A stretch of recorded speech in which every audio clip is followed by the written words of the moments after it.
نحمده ونصلي على رسوله الكريم أما بعد فأعوذ بالله من الشيطان الرجيم بسم الله الرحمن الرحيم الحمد للہ اللہ تعالیٰ کی توفیق اور اللہ تعالیٰ کے فضل اور احسان کے ساتھ ہم آج سیرت النبی صلی اللہ علیہ وآلہ وسلم کے سلسلے میں اگلی کلاس میں موجود ہیں، حاضر ہیں، اور جو تجلیات نبوت کا سلسلہ ہمارا یہ جاری ہے، اس میں ہو سکتا ہے کہ آج ہی یہ مختصر میں آپ سے شیئر کروں گی اس کا جو آخری حصہ ہے انشاءاللہ تعالی، جو موسٹلی میں ریڈنگ ہی کروں گی. ہو سکتا ہے کہ آج کی کلاس یہ آخری کلاس ہو، تو اس کے بعد انشاءاللہ تعالی باذن اللہ اس کا بیچ 2 کچھ عرصے بعد اناؤنس کیا جائے گا. یہ ایک چھوٹی سی کوشش تھی جس میں صرف میں نے جو کہ میٹیریل ایک موجود ہے ہمارے پاس تجلیات نبوت کی صورت میں، جو کہ مانا جاتا ہے کہ وہ بہت اوتھینٹک ہے، یہ وہ آپ کے سامنے رکھا. اور ہسٹری یہی تھی جو ہمارے سامنے آئی. اس میں ہماری جو کوشش تھی کہ ان جگہ جگہ رک کر ہم ان معاملات کو، ان واقعات کو، ان حالات کو اپنی زندگی سے ریلیٹ کریں اور سیکھیں اور پھر عمل کریں. یہی اس کا مقصد ہے. اس میں کوئی بہت زیادہ لمبی چوڑی باتیں یا ان ڈیپتھ اسٹڈی ایسا کچھ نہیں، سمپل. تو باقی آپ لوگوں کی اپنی خوشی اور خواہش پر ہوگا انشاءاللہ تعالی. نیکسٹ بیچ میں اگر آپ سنانا چاہیں گی، ٹیسٹ دینا چاہیں گی تو ٹیچر اویلیبل ہوں گے، ادروائز پیٹرن ہوپ فلی یہی رہے گا کہ میرا مقصد صرف ایک بار آپ لوگ میرے ساتھ آئیں اس سفر میں، سنیں تو صحیح، ذرا وقت نکالیں، بیٹھیں، جانیں کم از کم زندگی میں ایک بار، کم از کم ایک بار. اور یہ میں کم از کم کہہ رہی ہوں. آپ جانیں کہ یہ ہسٹری کیا تھی، نبی اکرم صلی اللہ علیہ وآلہ وسلم کی زندگی حیات طیبہ کو جاننا کیوں ضروری ہے. آپ ان کو جانے بغیر قرآن مجید کو بھی پورا اس کا حق نہیں ادا کر سکتے، پورا سمجھ نہیں پائیں گے. یہ مختصر ایک کوشش ہے. میں پھر بتا دوں، اس سے بھی زیادہ بکس اویلیبل ہیں آپ کے اپنے شوق پر. ہے اگر آپ اور پڑھنا چاہتی ہیں آپ ان کی طرف چلے جائیں، نہیں تو کم از کم اتنا بھی اگر آپ اسے جان لیا آپ نے، تو اب آپ یہ کیجئے گا، ایک تو یہ سلسلہ رکنے نہ پائے. آپ اپنے پیاروں کو اس میں شامل کریں، اپنے بچوں کو، اپنی فیملی ممبرز کو. آپ چاہے تو ہماری ریکارڈنگ شیئر کر دیں، آپ چاہے تو خود بک سامنے رکھ کے جو بات سمجھ نہیں آتی پہلے ریکارڈنگ سے تیاری کر لیں.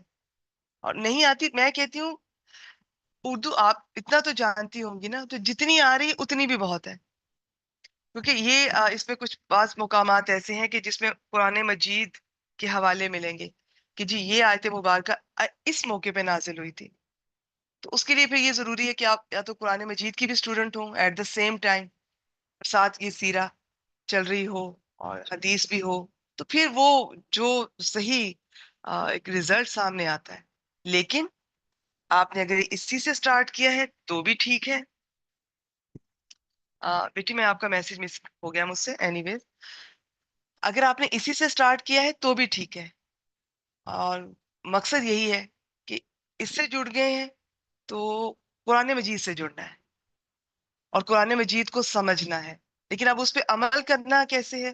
تو یہ جو پیاری سی بابرکت ہستی ہیں ان کو سٹڈی کریں گے تو ہمارے لیے عمل کرنا آسان ہوگا انشاءاللہ تعالی. یہ سب چیزیں انٹر کنیکٹڈ ہیں، آپس میں جڑی ہوئی ہیں. تو آپ نے کہیں سے بھی شروع کر لیا، لیکن آپ کا ٹارگٹ جو ہے وہ یہی سب ہونا چاہیے. جی الحمدللہ الحمدللہ، کوئی شک نہیں.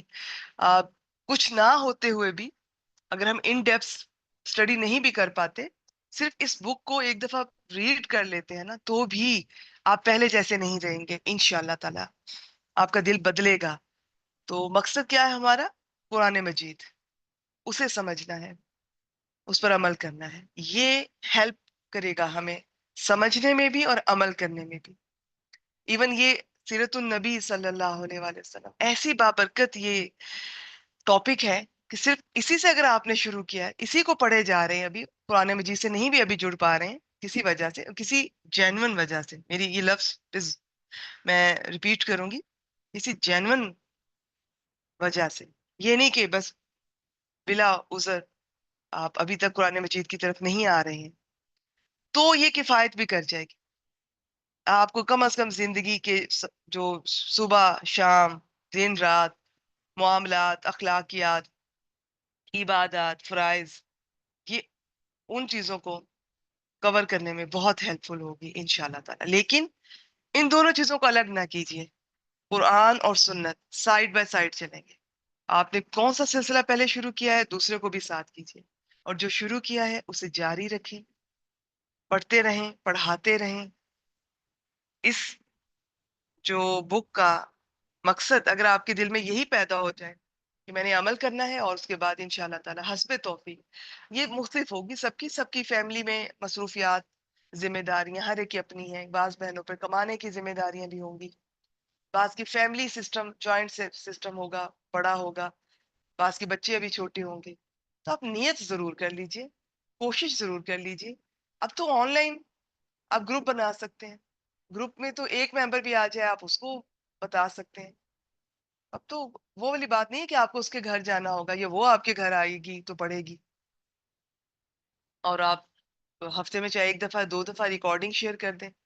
خود اگر آپ بک لے کر بیٹھ کے پڑھ رہی ہیں، پڑھا رہی ہیں، تو کیا ہی بات ہے، انشاءاللہ تعالیٰ اس کا ایک اپنا اثر ہوگا۔ اچھا جی، آخری وقت کی جو یہ ٹاپک ہے، یہ ہمیشہ سے میرے لیے اس کو پڑھنا اور پڑھانا، میں لاسٹ ٹائم بھی ذکر کیا، تھوڑا مشکل ہوتا ہے۔ آج میں نے کیا سوچا ہے کہ بس میں نے فلو میں بس ریڈنگ کر دینی ہے، کیونکہ وہ ریڈنگ سے آپ کو انشاءاللہ تعالیٰ نالج مل جائے گا۔ باقی کیونکہ پڑھاتے ہوئے بہت زیادہ ایموشنل ہونا یہ استاد کے لیے اتنا مناسب نہیں ہوتا ہے، لیکن میں اپنی کمزوری کا اعتراف کرتی ہوں، یہ مرحلہ بھی ایسا ہوتا ہے، تو میں صرف ریڈنگ کروں گی، پھر اس میں ازواج مطہرات کا ذکر ہے، لیکن وہ میں تفصیل سے نہیں، صرف نام لوں گی اولاد کا بھی، کیونکہ یہ جو اپنے اپنے ٹاپک ان کے اپنے اپنے گروپس میں ہم ان کو کور کریں گے انشاءاللہ تعالیٰ۔ آج کا جو مختصر ہے بس وہی۔ پھر حلیہ مبارک کا ذکر ہے، وہ کئی مقامات پر ڈیفرنٹ ہے، ڈیفرنٹ نہیں یعنی کہ ڈیفرنٹ انداز میں ہے۔ ایک جو معبد ہم نے دیکھی تھی خاتون، جن کے خیمے میں آپ صلی اللہ علیہ وآلہ وسلم گئے تھے، ان کی بکری بیمار تھی، اس خاتون نے بہت خوبصورت نقشہ کھینچا ہے، لیکن وہ کسی اور جگہ پہ ملے گا تو میں آپ سے وہ گروپ میں بھی شیئر کیا جا سکتا ہے۔ اصل مقصد حلیہ جاننا نہیں، صرف شخصیت جاننا ہے، کردار کو جاننا ہے، صاحب قرآن کو جاننا ہے، اس پر عمل کرنا ہے۔ تو یہ میں سب چیزیں آج شارٹ کر کے میں ریڈ کرتی جاؤں گی، کیونکہ الحمدللہ ہم نے اس پوری میں، آج میرا خیال ہے کہ 49 ہمارا لیکچر ہوگا، تو اس بک کو ہم نے بہت تسلی سے ہفتے میں ایک لیکچر سے کئی ماہ سے لے کر چل رہے ہیں، جہاں تک ممکن ہوا ہم مختلف جگہوں پہ رک کر ہم نے سیکھنے کی باتیں ڈسکس کی ہیں۔ تو آج اس سے بس میں ریڈنگ کرنے جا رہی ہوں اور کور کریں گے انشاءاللہ تعالیٰ۔ دیکھتے ہیں آج کور ہوتا ہے یا زیادہ سے زیادہ ایک اور کلاس۔ بسم اللہ الرحمن الرحیم۔ نماز کے لیے حضرت ابو بکر رضی اللہ تعالیٰ عنہ کی جانشین، بالکل آخری ایام چل رہے ہیں، اور صحت بہت، اس کی جو مرض کی شدت آپ پیچھے بھی پڑھ چکے ہیں، آج بھی ہم دیکھ رہے ہیں۔ نبی اکرم صلی اللہ علیہ وآلہ وسلم مرض کی شدت کے باوجود نماز خود پڑھایا کرتے تھے، لیکن اس دن جمعرات کو جب عشاء کا وقت ہوا تو آپ نے لگن میں غسل فرمایا تاکہ مرض میں کمی ہو، پھر اٹھنے لگے تو غشی طاری ہو گئی، پھر افاقہ ہوا تو دوبارہ غسل فرمایا، لیکن پھر اٹھنے لگے تو دوبارہ غشی طاری ہو گئی، تیسری بار غسل فرمایا، اٹھنے لگے تو پھر غشی طاری ہو گئی۔ آخر آپ نے ابو بکر صدیق رضی اللہ تعالیٰ عنہ کو کہلا بھیجا کہ وہ لوگوں کو نماز پڑھائیں۔ چنانچہ اس وقت سے بقیہ ایام میں آخر تک حضرت ابو بکر صدیق نے نماز پڑھائی۔ آپ کی حیات مبارکہ میں ان کی پڑھائی گئی نمازوں کی کل تعداد 17 ہے۔ ہفتے یا اتوار کو رسول اللہ صلی اللہ علیہ وآلہ وسلم نے کچھ افاقہ محسوس کیا، چنانچہ دو آدمیوں کے درمیان ظہر کی نماز کے لیے تشریف لائے۔ اس وقت حضرت ابو بکر صدیق نماز پڑھا رہے تھے، آپ کو ان کے بائیں بٹھا دیا گیا، چنانچہ آپ ابو بکر صدیق رضی اللہ تعالیٰ عنہ رسول اللہ صلی اللہ علیہ وسلم کی اقتداء کر رہے تھے۔ اب ٹھیک ہے، اب ابو بکر صدیق ان کی اقتداء کر رہے تھے، اور لوگ حضرت ابو بکر صدیق کی اقتداء کر رہے تھے کہ وہی لوگوں کو تکبیر سنا رہے تھے۔